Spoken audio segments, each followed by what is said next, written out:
అయితే నా బిడ్డ, మనందరి బిడ్డ ఎందుకు చనిపోయింది నాకైతే ఇప్పటికి కూడా అర్థమైతే లేదు నాకు.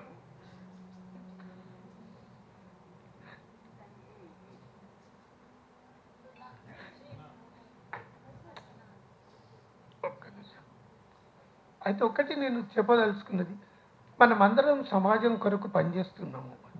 మళ్ళీ ఇంకెవరి బిడ్డ కూడా మన స్వేచ్ఛ బిడ్డలాగా చనిపోకూడదు అనేదే నేను కోరుకుంటున్నది.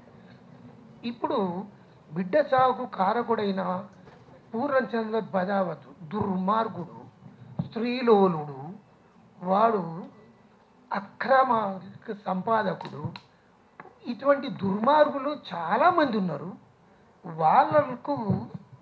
వాళ్ళని విడిచిపెట్టకుండా వాళ్ళని వెంటాడి వేటాడి సమాజంలో శిక్షించేటట్టు చేయాలనేదే నా కోరిక. ఇప్పుడు మన బిడ్డ కేసులో కూడా వాడు ఇప్పటికీ నేను కోట్లు ఖర్చు పెట్టేసైనా కూడా నేను శిక్ష పడకుండా చూసుకుంటాను, నాకు పొలిటికల్ సపోర్ట్ ఉన్నది, నాకు డబ్బు ఉన్నది అనుకుంటా వాడు చెప్పుకుంటా తిరుగుతూనే ఉన్నాడు వాడు.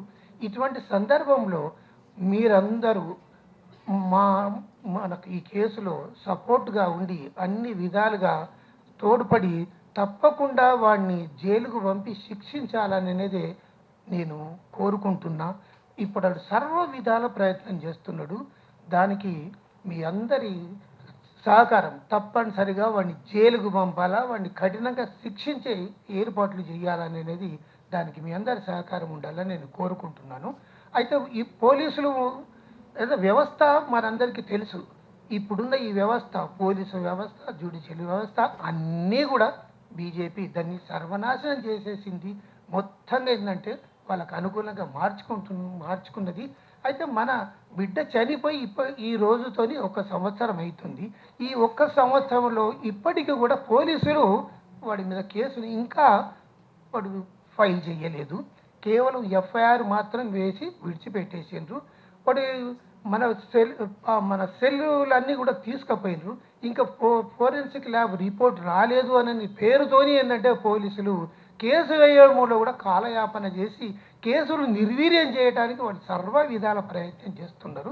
తర్వాత ఇంకోటి అంటే ఇప్పుడు వాడి మీద పోక్సో కేసు నడుస్తున్నది.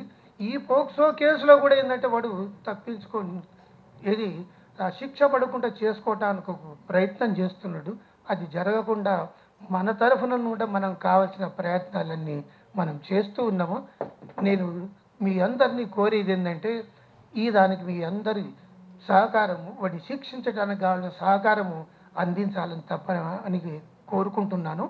ఇంకో విషయం ఏంటంటే రోజు పేపర్లో చూస్తుంటే భయంకరమైన వార్తలు వస్తున్నాయి.